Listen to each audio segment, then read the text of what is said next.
This is George with Dallas Bath and Glass. We're finishing up on a little project for JD with M3 Construction, and this shower turned out absolutely stunning. Look at this tile work, okay, and the door, the panel, silicone joints are finishing up, and you can just see that is just a beautiful shower. And I will point out that the curb is the most important part of a shower. And this is something we come across frequently. Not this shower, but JD got it right. So the actual curb itself, it can be pitched level left or right, but it must pitch in. And so that way, when the water hits the door, it hits the sweep. And there's two fins on the bottom that drag the tile. And then there's a 45-degree angle on the third sweep. I don't know if you can see that. Okay, so the water comes down the door. Okay, hits the door, comes down and hits this fin, and it's sloped at an angle. I don't know if you can see that or not, hopefully.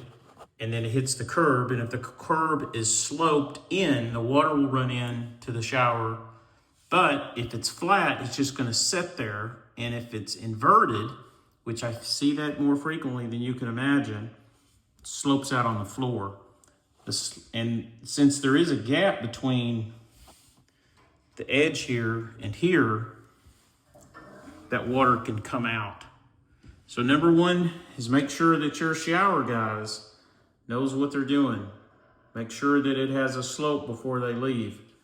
Remember, it needs to slope in typically about 1/8 of an inch from front to back if you put a little speed level on it, okay? Little tip, okay, that'll help you. And by George, that's the best information and knowledge I can give you. And then finally is we did put the nano coating protection. And here's how to clean your shower. We do the nano coating protection on site. It's not done in a factory. It's not done in China or Europe or whatever. It's our product. We've used it for about a decade now. And we just installed it. It needs to set. It's a high grade of silicone. It needs to set overnight. Same thing with the silicone joints. Here, here, and here. It'll allow it to dry. So, Dallas Bath and Glass, y'all have a great day. DallasBathandGlass.com.